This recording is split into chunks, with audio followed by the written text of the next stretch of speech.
Treasure Island by Robert Louis Stevenson. To the hesitating purchaser. If sailor tales to sailor tunes, storm and adventure, heat and cold, if schooners, islands, and maroons, and buccaneers, and buried gold, and all the old romance retold exactly in the ancient way, can please me as they pleased of old, the wiser youngsters of today. So be it, and fall on. If not, if studious youth no longer crave, his ancient appetites forgot, Kingston, or Ballantyne the brave, or Cooper of the wood and wave, so be it also, and may I, and all my pirates share the grave, where these and their creations lie. Part 1. The Old Buccaneer. Chapter 1. The Old Sea Dog at the Admiral Benbow. Squire Trelawney, Dr. Livesey, and the rest of these gentlemen having asked me to write down the whole particulars about Treasure Island, from the beginning to the end, keeping nothing back but the bearings of the island, and that only because there is still treasure not yet lifted. I take up my pen in the year of grace 17, and go back to the time when my father kept the Admiral Benbow Inn, and the brown old seaman with the sabre-cut first took up his lodging under our roof. I remember him as if it were yesterday, as he came plodding to the inn door, his sea-chest following behind him in a hand-barrow. A tall, strong, heavy, nut-brown man, his tarry pigtail falling over the shoulder of his soiled blue coat, his hands ragged and scarred with black, broken nails and the sabre cut across one cheek, a dirty, livid white. I remember him looking round the cover and whistling to himself as he did so, and then breaking out in that old sea song that he sang so often afterwards. 15 men on the dead man's chest, yo-ho-ho, and a bottle of rum, in the high, old, tottering voice that seemed to have been tuned and broken at the capstan bars. Then he rapped on the door with a bit of a stick like the handspike that he carried, and when my father appeared, called roughly for a glass of rum. This, when it was brought to him, he drank slowly, like a connoisseur, lingering on the taste and still looking about him at the cliffs and up at our signboard. "This is a handy cove," says he at length, "and a pleasant sitiated grog shop. Much company, mate?" My father told him no, very little company. The more was the pity. "Well, then," said he, "this is the berth for me. Here ye, matey," he cried to the man who trundled the barrow. "Bring up alongside and help up my chest. I'll stay here a bit," he continued. "I'm a plain man. Rum and bacon and eggs is what I want, and that head up there for to watch ships off. What ye mout call me? Ye might call me a captain. Oh, I see where you're at there." And he threw down 3 or 4 gold pieces on the threshold. "You can tell me when I've worked through that," says he, looking as fierce as a commander. And indeed, bad as his clothes were, and coarsely as he spoke, he had none of the appearance of a man who sailed before the mast, but seemed like a mate or a skipper accustomed to be obeyed or to strike. The man who came with the barrow told us the mail had set him down the morning before at the Royal George, and that he inquired what inns there were along the coast, and hearing of ours, well spoken of, I suppose, and described as lonely, had chosen it from the others for his place of residence. And that was all we could learn of our guest. He was a very silent man by custom. All day he hung round the cove or upon the cliffs with a brass telescope. All evening he sat in a corner of the parlor next to the fire and drank rum and water very strong. Mostly he would not speak when spoken to, only look up sudden and fierce and blow through his nose like a foghorn. And we, the people who came about our house, soon learned to let him be. Every day when he came back from his stroll, he would ask if any seafaring men had gone by along the road. At first we thought it was the want of company of his own kind that made him ask this question. But at last we began to see that he was desirous to avoid them. When a seaman did put up at the Admiral Benbow, as now and then some did, making by the coast road for Bristol, he would look at him through the curtained door before he entered the parlor, and he was always sure to be as silent as a mouse when any such was present. For me, At least, there was no secret about the matter, for I was, in a way, a sharer in his alarms. He had taken me aside one day and promised me a silver 4 penny on the 1st of every month if I would only keep my "wither eye open for a seafaring man with one leg," and let him know the moment he appeared. Often enough, when the 1st of the month came round and I applied to him for my wage, he would only blow through his nose at me and stare me down. But before the week was out, he was sure to think better of it and bring me my 4 penny piece and repeat his orders to look out for the seafaring man with one leg. How that personage haunted my dreams, I need scarcely tell you. On stormy nights when the wind shook the 4 corners of the house and the surf roared along the cove and up the cliffs, I would see him in 1,000 forms and with 1,000 diabolical expressions. Now the leg would be cut off at the knee, now the hip. Now he was a monstrous kind of creature who had never had but one leg, and that in the middle of his body.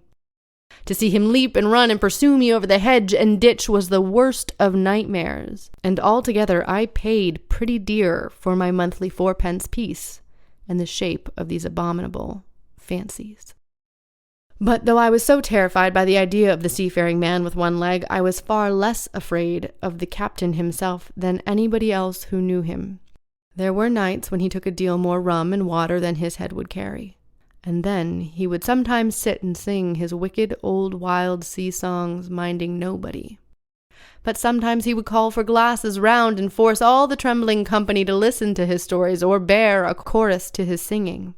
Often I have heard the house shaking with "Yo-ho-ho" and a bottle of rum, all the neighbors joining in for dear life with the fear of death upon them, and each singing louder than the other to avoid remark.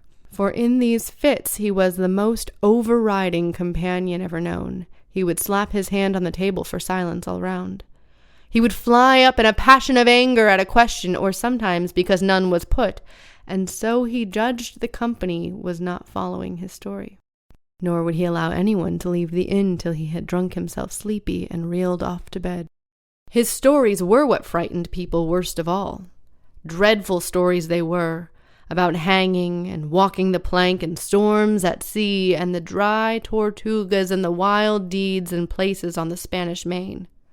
By his own account, he must have lived his life among some of the wickedest men that God ever allowed upon the sea, and the language in which he told these stories shocked our plain country people almost as much as the crimes that he described.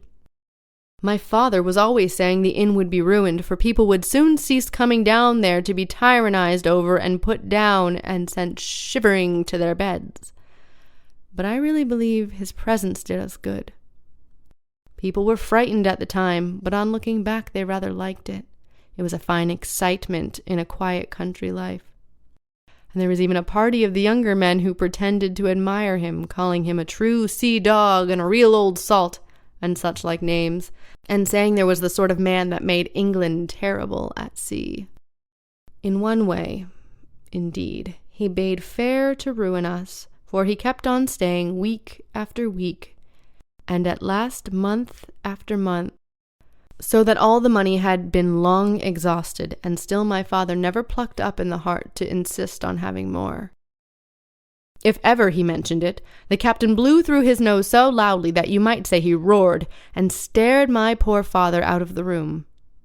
I have seen him wringing his hands after such a rebuff, and I am sure the annoyance and the terror he lived in must have greatly hastened his early and unhappy death. All the time he lived with us, the captain made no change whatever in his dress, but to buy some stockings from the hawker. One of the cocks of his hat having fallen down, he let it hang from that day forth, though it was a great annoyance when it blew. I remember the appearance of his coat, which he patched himself upstairs in his room, and which, before the end, was nothing but patches. He never wrote or received a letter, and he never spoke with any but the neighbors, and with these, for the most part, only when drunk on rum. The great sea chest none of us had ever seen open. He was only once crossed, and that was towards the end, when my poor father was far gone in a decline that took him off. Dr. Livesey came late one afternoon to see the patient, took a bit of dinner from my mother, and went into the parlor to smoke a pipe until the horse should have come down from the hamlet, for we had no stabling at the old Benbow. I followed him in, and I remember observing the contrast, the neat, bright doctor with his powder as white as snow and his bright black eyes and pleasant manners made with the coltish county folk, and above all with that filthy, heavy, bleared scarecrow of a pirate of ours, sitting, far gone in rum, with his arms on the table. Suddenly he, the captain that is, began to pipe up his eternal song, 15 men in a dead man's chest, yo-ho-ho, and a bottle of rum. Drink and the devil had none for the rest. Yo-ho-ho, and a bottle of rum. At first I had supposed the dead man's chest to be that identical big box of his upstairs in the front room, and the thought had been mingled in my nightmares with that of the one-legged seafaring man. But by this time we had all long ceased to pay any particular notice to the song. It was new. That night, to nobody but Dr. Livesey. And on him I observed it did not produce an agreeable effect, for he looked up for a moment quite angrily before he went on with his talk to old Taylor, the gardener, on the new cure for the rheumatics.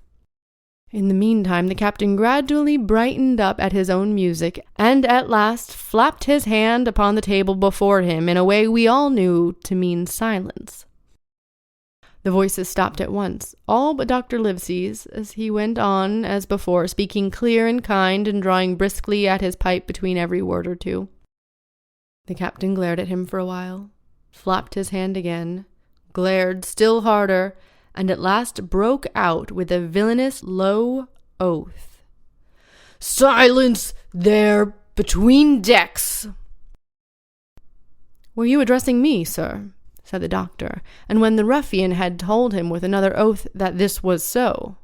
"I have only one thing to say to you, sir," replies the doctor, "that if you keep on drinking rum, the world will soon be quit of this very dirty scoundrel."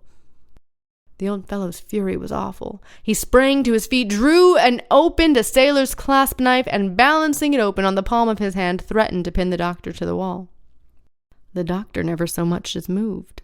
He spoke to him as before, over his shoulder, and in the same tone of voice, rather high so that all the room might hear, but perfectly calm and steady. "If you do not put that knife this instant in your pocket, I promise, upon my honor, you shall hang at the next assizes." Then followed a battle of looks between them, but the captain soon knuckled under, put up his weapon, and resumed his seat, grumbling like a beaten dog. "And now, sir," continued the doctor, "since I now know there's such a fellow in my district, you may count I'll have an eye upon you day and night. I'm not a doctor only, I'm a magistrate, and if I catch a breath of complaint against you, if it's only for a piece of incivility like tonight's, I'll take effectual means to have you hunted down and routed out of this. Let that suffice." Soon after, Dr. Livesey's horse came to the door, and he rode away. But the captain held his peace that evening and for many evenings to come.